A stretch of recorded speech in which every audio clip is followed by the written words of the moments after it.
Daddy likes the middle.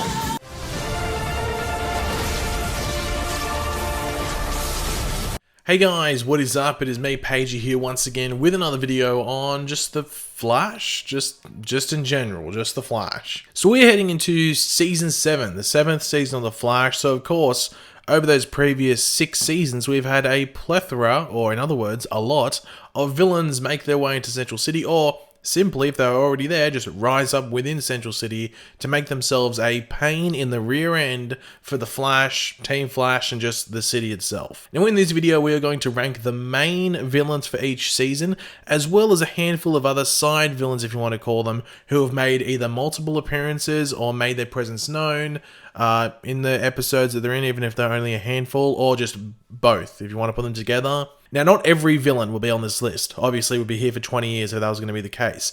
Just a heads up in regards to that. Don't get triggered if one that you want to be on here isn't on here.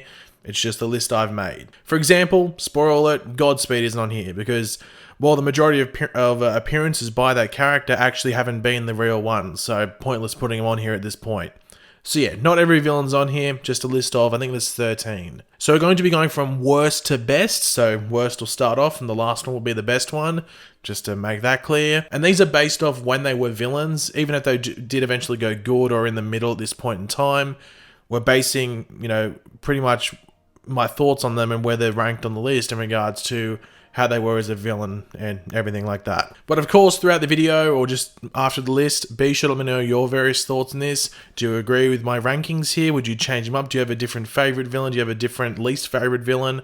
I'm intrigued. Just let me know all your various opinions down in the comment section down below and rank yours from worst to best. I will actually, in the pinned comment at the top of this video, I will leave the list of the villains there. So it's easy for you to, jot them down if you want to list them from, best to worst or worst to best, whichever way it is. And of course, if you're going to enjoy the video, drop a like on the video. It would be awesome if you could do that. It takes 2 seconds, help support the channel during this time, and it'd be greatly appreciated. But yeah, let's jump into it. So, in last spot, the worst villain, or the worst of the villains on this list is, unfortunately, it's Zoom. Nah, of course it's not Zoom. Like, seriously, am I an idiot? No, of course, it's Amunet Black. Amunet Black is the lowest on this list. She's been in a decent amount of episodes, but, I mean, like nothing against Katie Sackhoff. I'm sure she has fun playing the role, but the character just doesn't have much to her, but is just brought back all the time. I think it's just because it's Katie Sackhoff. That's why they bring her back. I mean, she's, a good actress and a likable actress and people like from stuff. I don't dislike the character or hate her as much as the others. Like when she shows up, you get memes. It's pretty much meme city. Like Daddy loves the metal. Like seriously, like that happened because her character's there. But in regards to the rest of the contenders on this list, like she's just the last on it. Like I couldn't put her ahead of anyone. You might, I just couldn't. Next up, we actually have Cicada 2, and yes, people are going to get a bit triggered. I thought we were overhearing Paige say cicada instead of cicada. America, cicada. So Cicada 2. So this is obviously the Grace Gibbons version from the future. Overall, this character is just meh. I mean, her introduction scene is great. It's one of the highlights, or one of the cool parts of season 5. When they think they've stopped Cicada and like the dagger's dead, and then it's reanimated and stuff, and she shows up and has like the twin. It's a cool scene. If you say it's not cool, you're probably just looking to hate. You got to give credit where credit is due, and that's a really cool scene. But that's pretty much her highlight. That's pretty much it. I think she has a scene in Central City Police Department, which was okay, but yeah, Grace Gibbons as a character was probably better when she was just young and in a coma.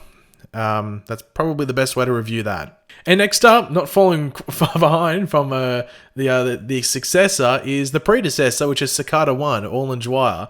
Obviously, he's ahead on the list, so he's slightly better than Cicada 2, but not much better. Cicada, I think he was okay. I don't think any of these characters are necessarily that bad or terrible. But Orlin's backstory was good. I think there was just more to this version of Cicada, which really highlighted the fact that maybe there should have been another villain in the back half of season 5, and Cicada was just the villain for the first half. But Orlin's backstory, I think, is good. Obviously, when it's Orlin post, becoming Cicada, he has that weird voice. That's not even a good impersonation, but that stupid voice sucked. But the majority of the, quote unquote cool Cicada scenes were with the Orlin Dwyer, first version of Cicada. So yeah, that's where he lands. Next up, Mirror Master. Obviously, the Eva McCulloch version. She's been decent. Not amazing, but just decent. There's no real negatives with the character for the most part.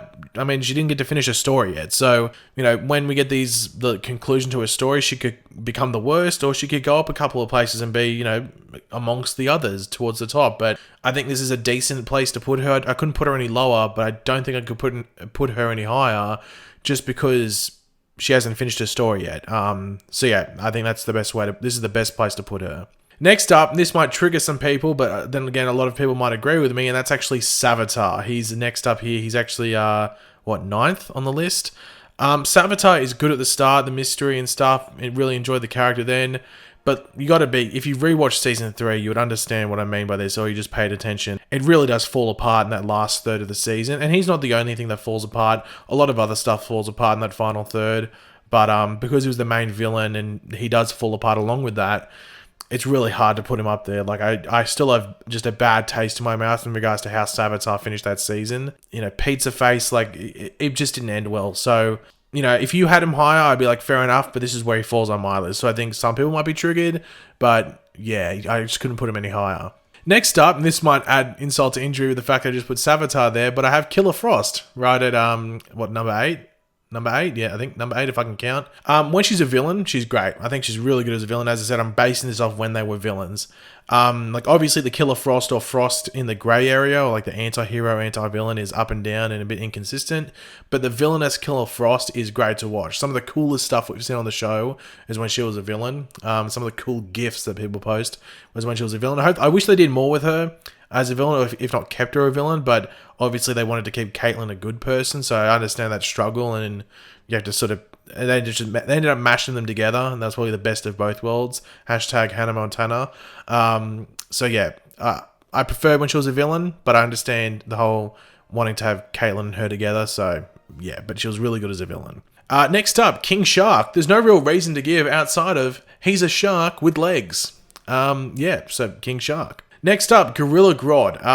Gorilla Grodd is just, when he's in an episode, he's just associated with very good episodes. If you go look at, the episodes that Gorilla Grodd is in, they're all really good. And I understand it's probably because they're like, well, we're investing the money on making a Gorilla Grodd episode. Let's actually make it a really fun and entertaining and good episode. And I think every episode he's in is a good episode. So it really reflects very well on Gorilla Grodd as a character and a villain that he's just in high quality episodes. So yeah, and hopefully when that happens going forward, that's the exact same. And I think Gorilla Grodd is Eric Wallace's favorite character.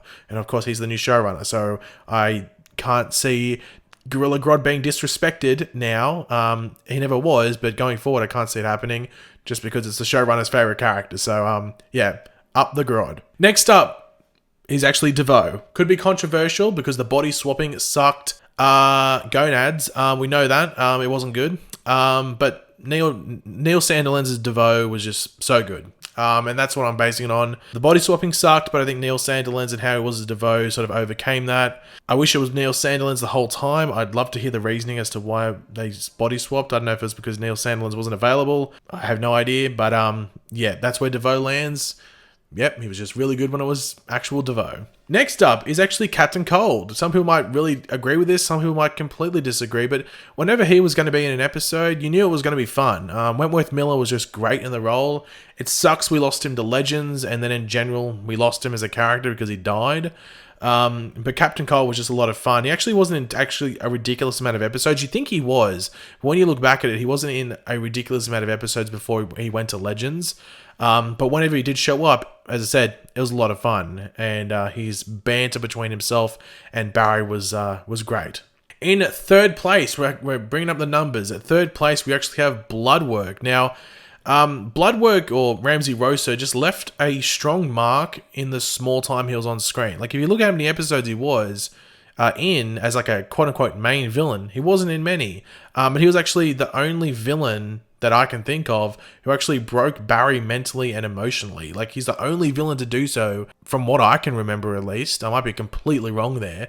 But mentally and emotionally, not physically, but mentally and emotionally, he just corrupted Barry, turned him into the Negative Flash, or Dark Flash, or whatever they call him. Really good. And hopefully they do something with him in the future. Obviously they set the stuff up in Argus. Hopefully we see some payoff from that, because I wouldn't mind seeing maybe even a more OP Bloodwork or some sort of variation from what he was. But yeah, I thought he was great, and I think he deserves to be in the top 3.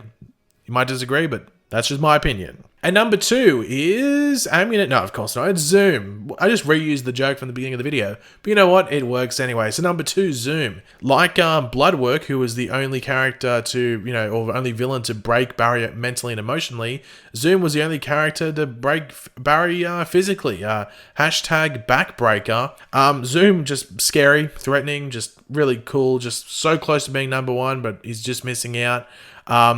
Yeah, really, really cool. Obviously, it becomes Black Flash. For those wondering, in my eyes, Black Flash isn't a villain, so that's why he's not on this list, even though he's been in a couple of episodes. But yeah, Zoom, really cool. Will we see him again? Who knows? Start the theory trains. And in first place, the best villain we've had on the show. The villain that has appeared the most on the show.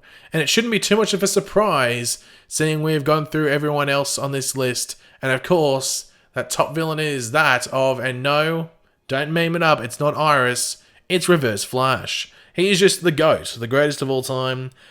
Great as both the Tom Cavanagh and Matt Letcher versions. Some would say he's overused. I don't think he's at the point of being overused, but he could get there. I'm not going to be ignorant to the fact that he could get to that point.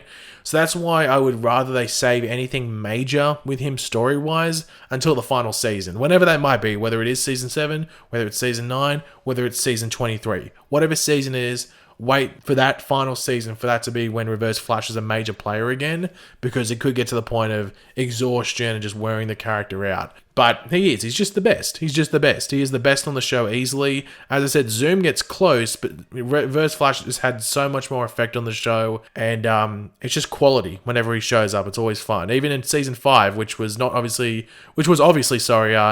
probably the worst season, but the best parts of the season were really associated with that character, and they pretty much chucked him in there to try and revive the season. So that just shows you how strong the character is. But yeah, Reverse Flash I think deserves to be number 1 easily. But yeah guys, thanks for watching. Hopefully you enjoyed the video. If you did, it'd be awesome if you could drop a like on it to show support. Let me know in the comment section down below your various opinions on this.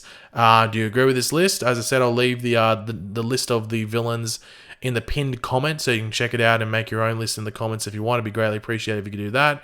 And of course, if you're new to the channel, make sure to subscribe, and I will catch you guys on the next one. Goodbye.